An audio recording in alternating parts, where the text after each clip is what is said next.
We're staring into the abyss here. City Council's already cut our funding. It's up to us to restore the Baywatch brand. I'm Matt Brody, ready for duty. Can you just look at my boobs? You should look at my face. I'm trying, but it's so close to your boobs. Ha. This is the guy you think is a good PR opportunity for us. Do some shots! He's reckless. With 2 gold medals. How many gold medals do you have? Probably 0. We got a dead body on our beach. That's not our job. My gut says there's some bad shit going on over there, and my balls say we need to check it out. My balls say, you should just take it easy right here. Why the fuck do your balls sound like 3-year-old girls? I don't know, man. That's just how they talk. But they're wise. Hello.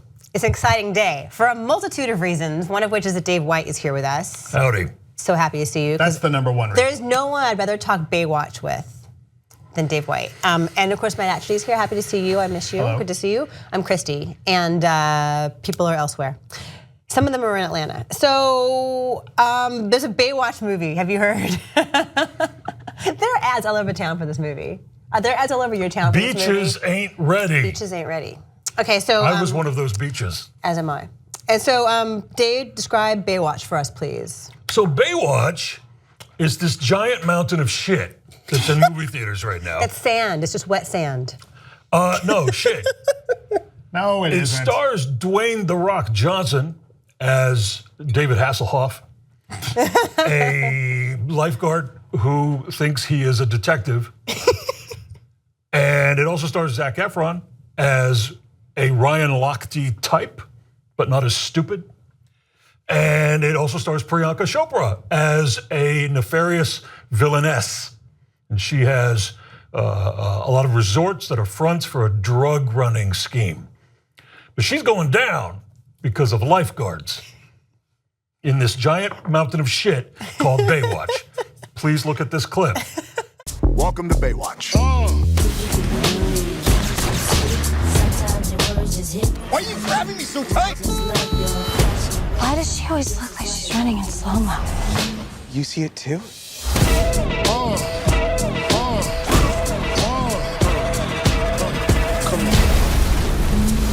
You turned the canals into the goddamn X Games. Yeah, that's because we were in lifeguard pursuit. There's no fucking such thing as lifeguard pursuit. How do I explain this so that you people understand? You people?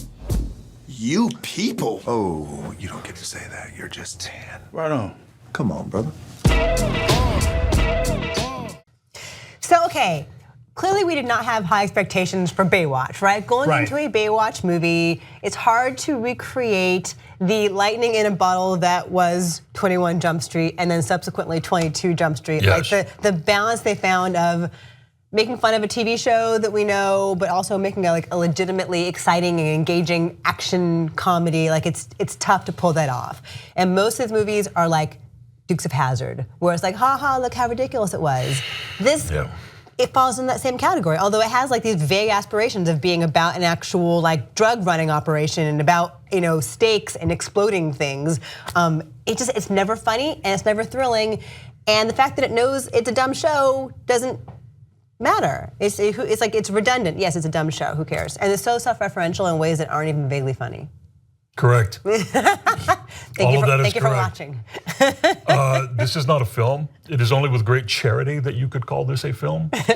People pointed a camera at stuff and then put in heinous green screen effects and other terrible special effects. Oh yeah, the screen effects in the action sequences. It's like they did it on a video toaster. Yeah. And in case you couldn't tell it was green screen, stay through the credits because there are wacky outtakes of them on a boat with the green screen behind them. And even those wacky outtakes are not funny. They're not. This is a product created by 2 large Chinese investment firms and distributed through Paramount. And it is the worst sort of giant corporate film where no one, seemingly no one involved has an idea that won. Instead, it has a lot of people's ideas fighting each other. It thinks it's going to be an earnest recreation of the terrible TV show Baywatch. Yes, it was a terrible TV show. It thinks it's going to be a mocking spoof like 21 Jump Street, because that's where this came from. 21 Jump Street came along and gleefully disregarded what 21 Jump Street was as a TV show and made itself its own hilarious thing. And so someone said, hey, what do we own that we can make into a 21 Jump Street? Get me a 21 Jump Street. And well, this is what you get. Yeah, and even they can't even get the celebrity cameos right? No. So this is not a spoiler. David Hasselhoff and Pamela Anderson do show up in this, and they can't even get that right. They're in the credits. It's not like a the spoiler. most simple thing of all. Yeah. Please. Yeah. I did not hate this quite as much as you guys did. It's not good. I did find that there are very brief moments of competence. Very brief. What are they? Please tell me what those I'm were. curious to know, yeah. Maybe I dozed off There's during those a moments. couple of jokes. Like from time to time, you see Johnson and Efron and the cast do some stuff that's funny, and there's a little bit of what they do. I mean, clearly they're going for 21 Jump Street. Clearly, right?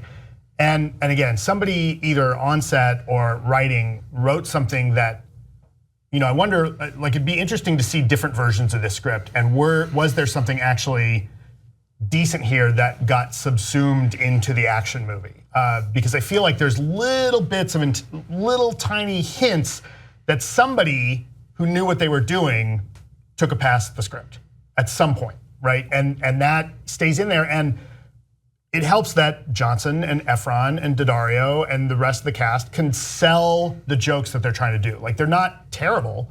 There is decent, you know, it's an interesting study in a cast having okay chemistry with each other, even though they've been given almost nothing to do. But run in slow motion. But run in slow motion. And there are moments, there are self-referential moments that I think kind of work sometimes, but there is a lot more bad than good. And for all of the jokes that don't work, there's only a handful that ever really do land. And as much as the outtakes aren't particularly funny, they're still better than a lot of the failed attempts at humor. And that's, I think, a huge mistake, because you then see these outtakes where they're clearly having a fun time with each other. And I thought, at least, man, I wish I had this much fun watching this movie. But again, I didn't hate it as much as you, and this certainly is not the worst thing I've seen this week. No, but it is quite possibly. What else did you see? It's I would say it is worst of contender stuff. I think it's worst of contender stuff. No, that movie is not as bad as this. Oh, no, that movie is far worse than this. No, we're talking about that one too. Do you know who wrote this? It's like an army of writers. Like 9 people, but it's like an army of writers, including Thomas Lennon and Robert Ben Garant, who did like Reno 911 and a bunch of really bad comedies. Also, this was directed by Seth Gordon, who did Horrible Bosses, which is okay, Identity Thief, which is terrible, and it's just slapdash, right? There's continuity stuff going on. It looks like crap. Yeah, and then it tries to be about someone having a change of heart. Zac Efron's character wants to be part of a team, and the problem is like Dwayne Johnson and Zac Efron are both very, very good with the right material at making fun of their own images. Yes, their own, they like, can larger both than be life, quite funny. Right, hunky, masculine images. They can also be solid dramatic actors, like Dwayne Johnson had glimmers of that in Moana, and Zac Efron showed that in The Paperboy, among other movies. They're both underestimated. They have made each of them in his own way, made a good little cottage industry of making fun of his own image while still maintaining like a desirable hunkiness. Yeah, I mean, and they don't get to do that here because the material is just so flimsy and lame. I would love to see these guys, these two paired up again in something that gives them something to do that, you know, has at least the script level of a 21 Jump Street. Like I think those guys could be a really good pair and do something really funny together. This is unfortunately not it. I feel sorry for a lot of people involved in this film. Okay, like who? I feel sorry for the director, Seth Gordon, who made a charming documentary, King of Kong. The King of Kong. That was cute. And who has since been apparently just plugged into not good films for hire. That's what it seems like. I don't know if that's true, but that's my perception. I feel sorry for Priyanka Chopra, Ilfanesh Hadera from Billions, Alexandra Daddario, Kelly Rohrbach. Women in this film, gone to waste. Yeah. They have nothing to do. And I want to give a shout out to the one performance that I thought was kind of fun. Okay. His name is Yahya Abdul Mateen II. He is on The Get Down, recently canceled. He's going to be an Aquaman. He's the cop who keeps telling Dwayne Johnson, He was very funny. I'm a policeman, you're a lifeguard, go be a lifeguard and stop trying to solve crimes. And he has this very subtle, funny current about him. Yeah. I also feel sorry for Zac Efron's body. Because listen, as a fat man who enjoys his life, I watched Zac Efron's science fiction-like musculature in this film, and I thought, you're starving and very hungry, and I bet you're incredibly unhappy. All I eat is protein. An army of trainers have constructed this staggering thing that muscles I've never seen before. But what about, do you not feel that? Especially on myself. But do you not feel that way about The Rock? I don't care about him. That's his job, He's got himself. The Rock is just a giant behemoth of a human being, and has been this way for years.